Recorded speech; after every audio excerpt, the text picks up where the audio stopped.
Alors, une fois n'est pas coutume, j'ai envie de dire, on va commencer par l'entrée, puis le plat et le dessert, car souvent, on commence plutôt par le dessert s'il y a un moment de refroidissement à 3 degrés dans le frigo, eh bien non.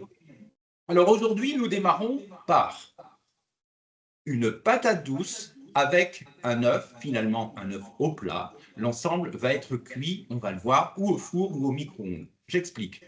Alors, effectivement, la patate douce, vous la connaissez toutes et tous. Bon, elle ressemble finalement, c'est bien une légumineuse, mais un peu spéciale, parce qu'elle est entre le légume et la légumineuse. À savoir qu'elle peut même se manger crue, ce n'est pas le propos d'aujourd'hui, parce qu'attention, si elle était crue, elle apporterait trop de fibres insolubles qui accéléreraient le transit. Par contre, à l'état cuit, elle va perdre cette capacité à pouvoir accélérer le transit, et au contraire, en gonflant dans l'intestin, elle va pouvoir, amis scientifiques qui nous écoutez, parce que je sais aussi qu'il y a des professionnels de santé qui nous écoutent aujourd'hui, eh bien pouvoir faire un effet qu'on appelle en anglais bulk, qui veut dire en fait, vous savez, elle va capter l'eau et faire en sorte que dans l'intestin, cette eau justement dont on a que faire, il y en a trop en temps de diarrhée, eh bien cette eau va pouvoir finalement, cette pomme de terre, pardon, va pouvoir faire de la matière qui va gonfler dans l'intestin et capter l'eau. C'est ce que l'on cherche à faire. Ça se fait aussi avec une pomme de terre ou des pâtes, ça marche très bien.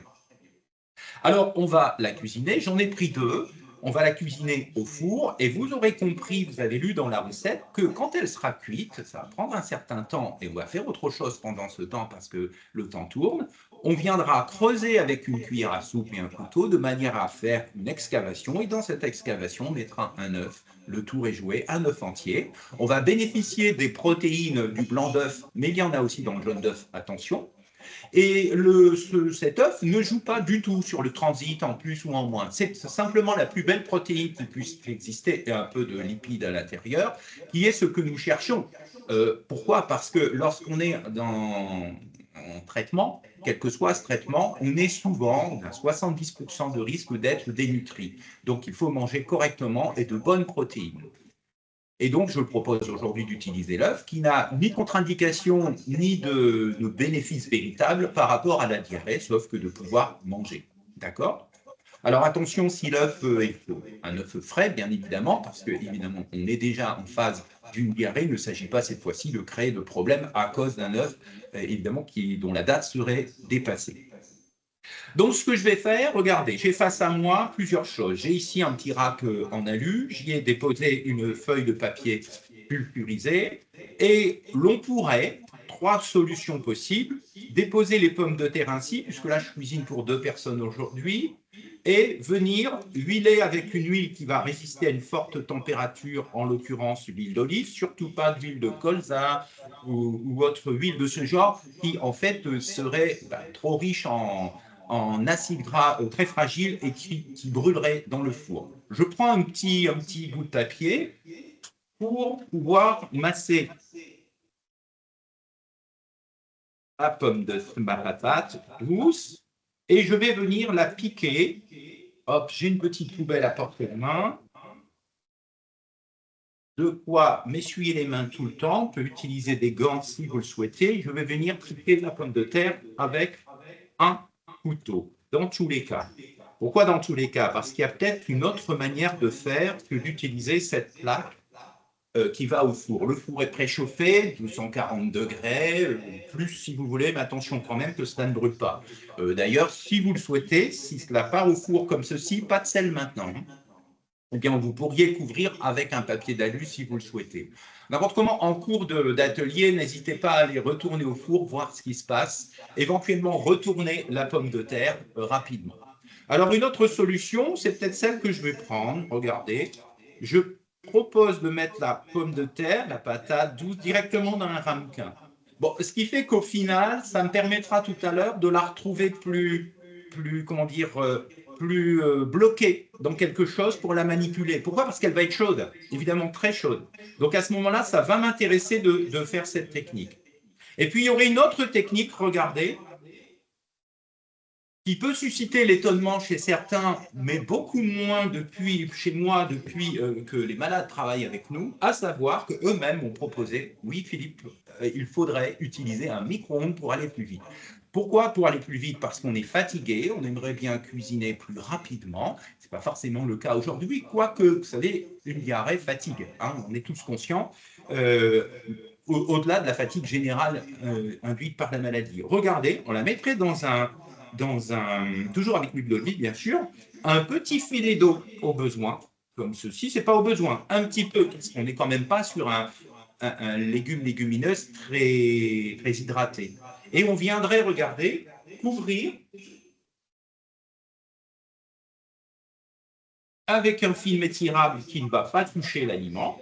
Cela dit, il est spécial micro-ondes. Et là, à ce moment-là, on pourrait renvoyer cette cuisson au micro-ondes. Clairement, pas d'odeur, accélération de la cuisson à peu près la moitié du temps. Au lieu de 50 minutes, on dirait plutôt sur 25 minutes. Il faut même faire attention après 20 minutes de commencer à regarder.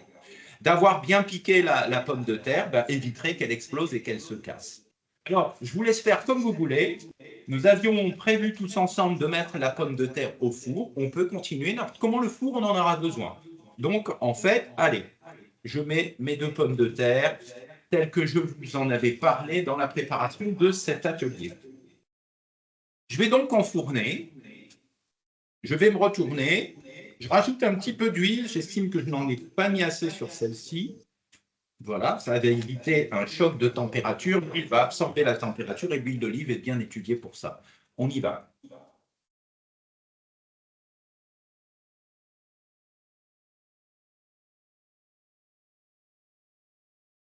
Selon la taille de la pomme de terre, il faut compter 50 minutes.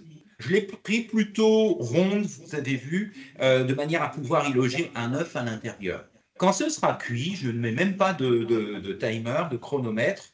Je me retournerai de temps en temps. On va évidemment faire autre chose, le second plat dans l'ordre.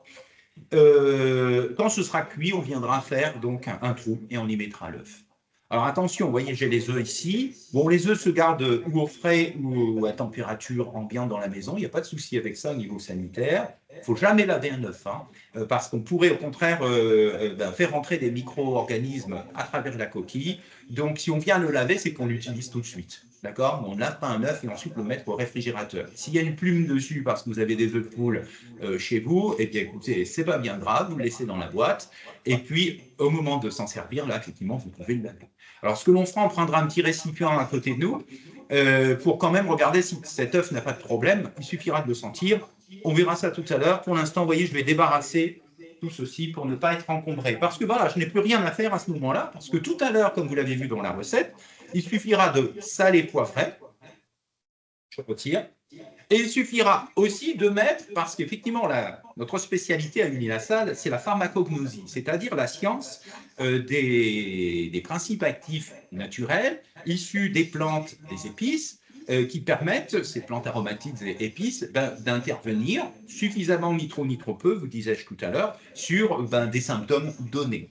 Et donc, en fait, validé par la science et des publications scientifiques. Là, aujourd'hui, j'ai choisi, par rapport au ballonnement, puisque ce sont 2 sujets traités en même temps, le ballonnement diarrhée, eh bien, j'ai choisi du fenouil. Il est, comme on dit scientifiquement, cholagogue carminatif, c'est-à-dire, en fait, il va éviter les ballonnements et va permettre de digérer mieux. Parfait. Et puis, j'ai aussi choisi du cumin. Alors, cumin, carvi, en fait, c'est la même espèce botanique, hein, pour faire simple, qui est aussi un dépuratif. Et là, c'est vraiment intéressant et connu depuis la nuit des temps en phytonutrition. Ils vont éviter les ballonnements. On peut même les utiliser, allez, parenthèse, si vous cuisinez du chou, eh bien, vous en mettez dans l'eau chaude et ça évitera à ce chou de créer des ballonnements. Durant ce temps, moi, je vais voir où en est ma patate douce. Hein, elle est peut-être cuite, qui sait. Si c'était au micro-ondes, c'est clair, hein, 20 minutes et c'est prêt.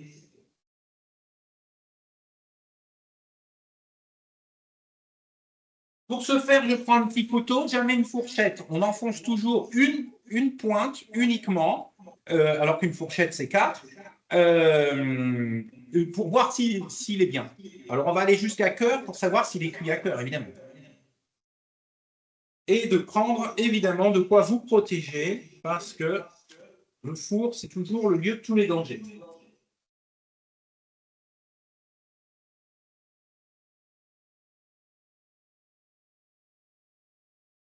Tiens, personnellement, hop, je vous l'amène comme ça, on va faire le test ensemble. Et on va voir quoi. Ah, je sens une résistance là dans le milieu. Coco, tu n'es pas cuit. Allez, tu retournes.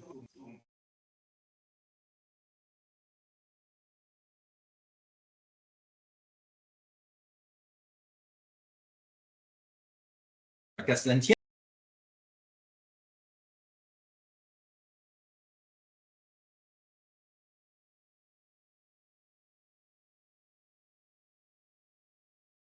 Alors, j'hésite. Je ne sais pas si je les arrête.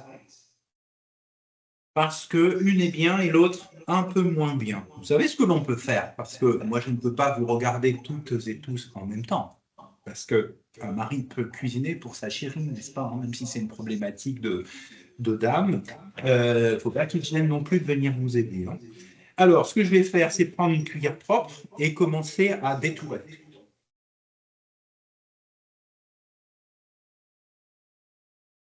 Alors, ben, j'y vais au petit couteau, là, comme ça. Alors, il faut quoi en volume On va faire donc un petit dégagement. De quoi mettre un œuf.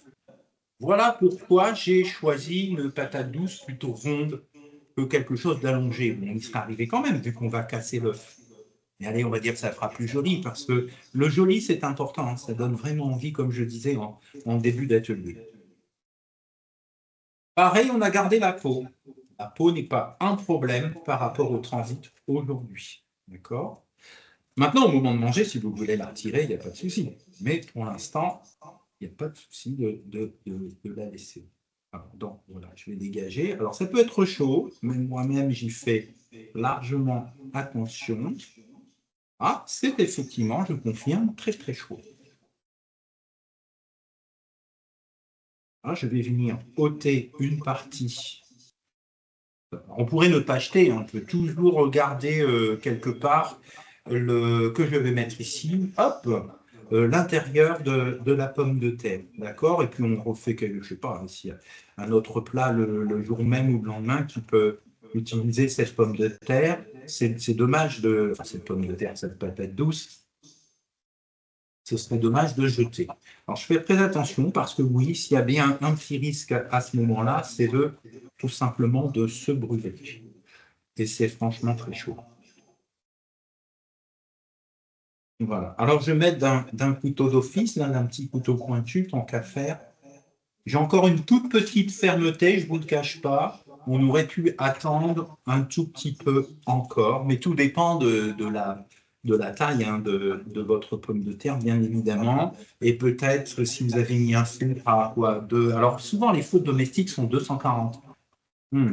Je suce mon doigt, elle est très bonne, cette pomme de terre. Ça, on a cuit par concentration une nouvelle fois, l'amidon est resté à l'intérieur. Mais par contre, si je suce mon doigt, je les suis.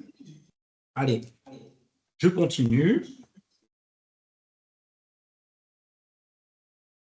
Je pense que j'ai de quoi mettre mon œuf ici. Eh ben, on va te laisser la place pour toi. Et je vais attaquer l'autre. OK.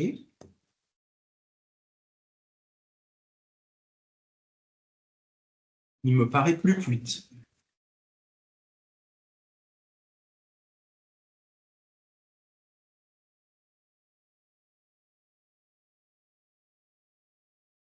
Alors, on peut cuire la pomme de terre la veille, hein, on est bien d'accord. Hein, si vous avez justement un peu plus de temps la veille, n'hésitez pas. Ou si dans le four, vous avez une cuisson à faire et vous vous dites, tiens, je vais me mettre avec mes pommes de terre, il n'y a pas de souci, elle sera cuite. Et puis le lendemain, ben, au moment vous devez mettre l'œuf dedans et la recuire soit au micro-ondes ou une nouvelle fois au four. Oui, alors vous me dites le micro-ondes peut-être inquiétant, dangereux, et vous voyez, je vous le dis avec un ton là, solennel. Ben, en fait, les patients qui nous ont aidés depuis 2010 sont tous venus à un moment donné, quasiment avec leur micro-ondes, tout au moins en disant, monsieur, moi j'utilise un micro-ondes, tout ce que vous me racontez. Parce qu'en fait, pas d'odeur, les micro-ondes d'aujourd'hui sont d'une sécurité absolue, aucune onde ne reste dans la main, aucune onde ne sort de la machine, et ce qui fait qu'au final, au final, on a une cuisson qui est respectueuse des nutriments. L'INASA a récemment publié, parce qu'on est obligé, c'est normal, de publier des résultats scientifiques. Cuisiner fait partie d'un arsenal scientifique aussi, puisque en fait, nous avons montré qu'en utilisant le micro-ondes, nous arrivons à mieux respecter certaines vitamines, celles qui nous intéressent pour la santé, au-delà de la diarrhée, et de mieux respecter des petits acides gras. Vous entendrez parler d'oméga 3 qui sont bons pour la santé aussi, même si ce n'est pas le propos du travail d'aujourd'hui. Bon, le travail d'aujourd'hui, ce n'est pas un travail. Hein. Cuisiner n'est pas un travail, ça doit rester un plaisir, sinon il y a un problème. Voilà, alors ce que je vais faire, je ne vais prendre qu'une seule des pommes de terre pour vous montrer comment je viens de déposer mon œuf. Alors mon œuf, c'est fort simple, je vous l'ai dit tout à l'heure. J'ai une des pommes de terre dont la peau s'est cassée un petit peu parce qu'elle manque en fait un petit peu de cuisson au milieu. Mais je vous la gérerai. Je préfère que vous attendiez un petit peu une cuisson plus propre, plus profonde. Euh, Moi, je suis quand même contraint par le temps. Vous pouvez toujours, même hors de cet atelier, casser l'œuf après et de finir au moment de manger, d'avoir l'œuf cuit.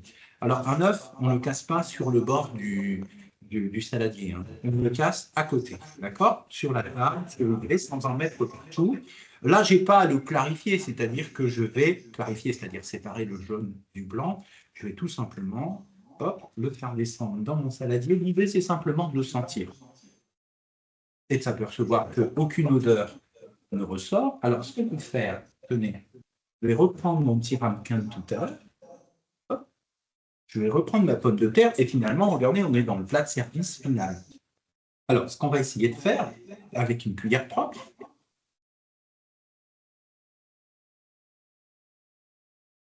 c'est de venir déposer mon œuf à l'intérieur. Alors, là où je ne suis pas plus malin qu'une autre personne, c'est de savoir la taille de mon œuf. Un œuf, vous savez, c'est quoi? 50 grammes jusqu'à 60, 65 grammes. Et donc, à ce moment-là, peut-être, je vais avoir trop de blanc d'œuf.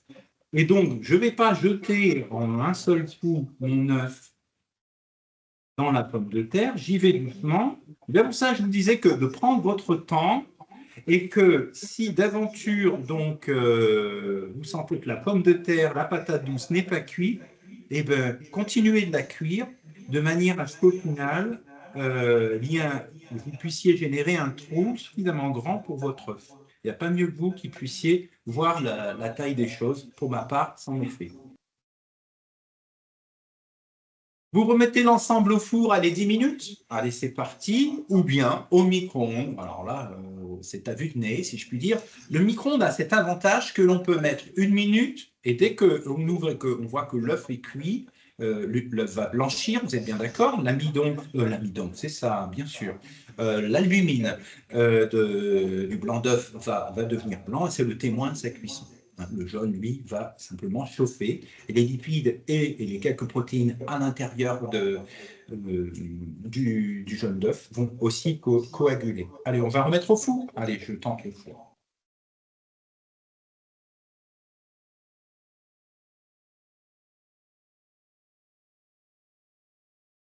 Si je mets au four, je ne mets pas les herbes aromatiques ou épices maintenant. En l'occurrence, ce sont des épices, on a dit. C'est le fenouil et le cumin ou cardi qui sont dépuratifs.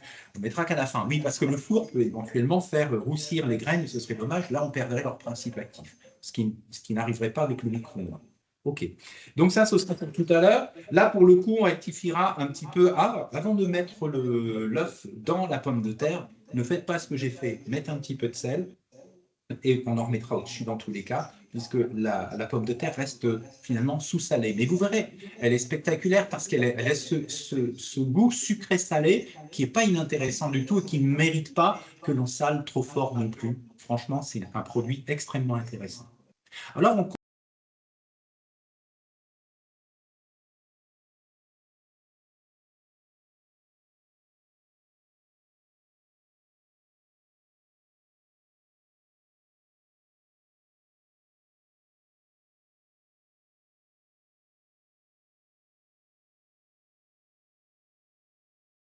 Voici mon œuf.